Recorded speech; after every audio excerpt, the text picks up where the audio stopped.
Hey there. Look, we all know what's happened.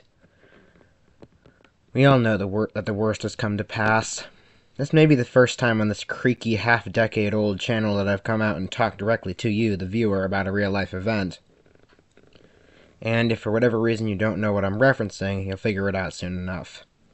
I know there's barely 900 people who have received this video at most, and few will see it through till the end. But I hope you're one of the few. Things are dark, to say the least. And there's a lot of uncertainty as to what's going to happen next. You might be scared, annoyed, disappointed, or nervous. I am too. But think about it this way.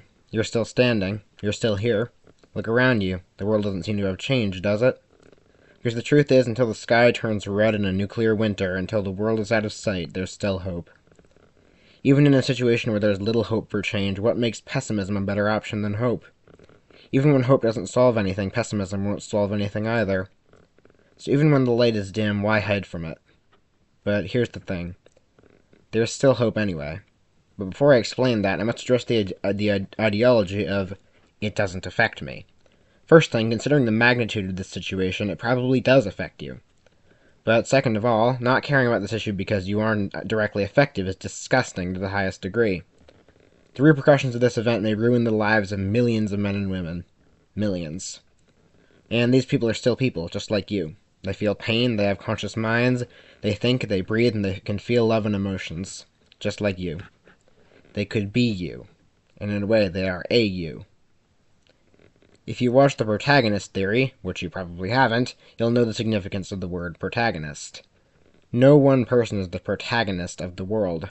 Everybody is sentient, and everybody is a someone. I think saying this is necessary to enforce the phrase, imagine if you were them. You probably heard the phrase, put yourself in their shoes, but you probably never considered how important this phrase is. You are one person with one consciousness and one life. When you think about the life of one of these people who will be affected by the situation, you can turn your head away and return to your own life. They can't. That is their life. And they have to deal with it. And there's a lot of different types of people who can be affected. The innocent black man who hides from police cars every time they pass by out of understandable fear. The underpaid Latina waitress who can barely make enough money to buy herself lunch.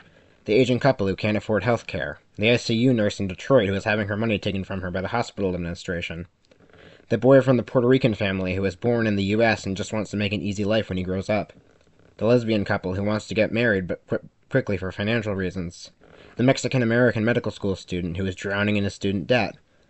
The 21-year-old sexual assault victim who can't get an abortion and doesn't have time to leave her state.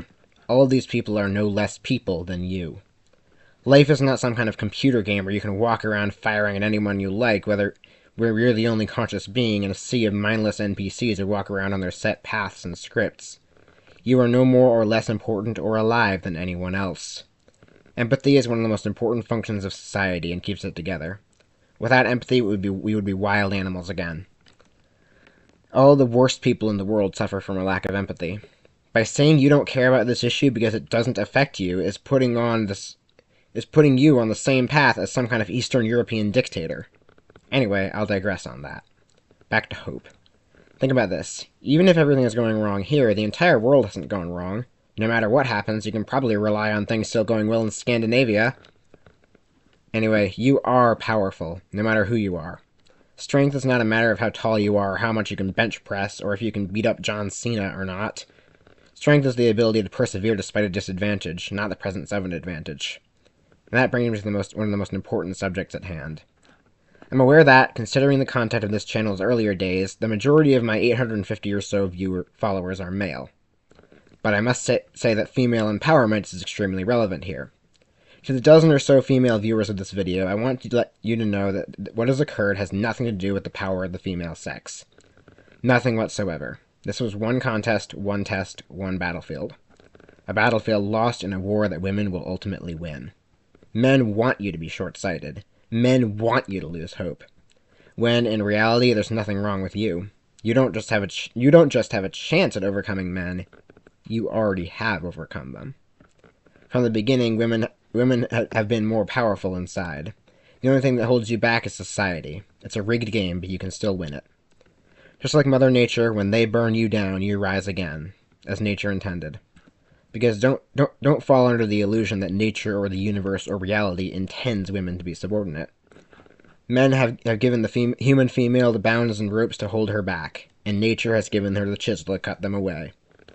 No, it's not a chisel. It's a damn chainsaw! This is merely a setback. The patriarchy held strong for 200,000 years, and in just the last 70 it's begun to crumble. Nobody is the rightful leader of human society, but nobody is the rightful subordinate either. Now, it's time for the big picture. Don't let yourself be taken by the idea that the results of this event are some kind of message from the universe that good is not intended to triumph. This is just another setback. But how do we make sure that good will triumph in the end? The answer? Keep fighting. And I don't mean physically fighting. Violence is not the answer in this case. Many have tried to solve their political problems by picking up some gnarled black assault rifle and unloading on those who disagree with them, or by wiring up some C4 in a soda bottle and blowing the opposition sky high. You're better than that. We're better than that. We fight this fight with words, with pictures, with paintings, with comics, maybe even video games. Whoever we are, woman, man, child, of any race. Keep resisting. Don't just have hope. Make hope. I'm doing it through writing fiction. I've got multiple ideas set up, and I'm probably going to write more than I have in a long time now that this has come to pass. Do whatever you can, and if it can't help, it won't hurt. And at long last, I finally get to use this poem. For when you're lost and alone, dark trees all around you, nothing but the whispers of the wind will point the way through. I was like you, just a child, all on her own, just the same. A quiver of arrows, a weathered hatchet, and a creaking bow was all she had to her name. I'm sure you're plagued by doubt, an illusion of weakness, brokenness, fear. But look at me now, you'll find nothing but triumph here. The spirits sing their song, an unknowable tune on high. Follow the heart nature gave you, and your hopes will never die. Make every step count, faith is your only ally. Trust deeply in each feathered arrow, and aim for the sky.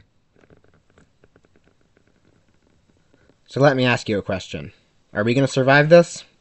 Wait, let me rephrase. Are we going to survive this? So keep fighting, because, say it with me, when we fight, we win.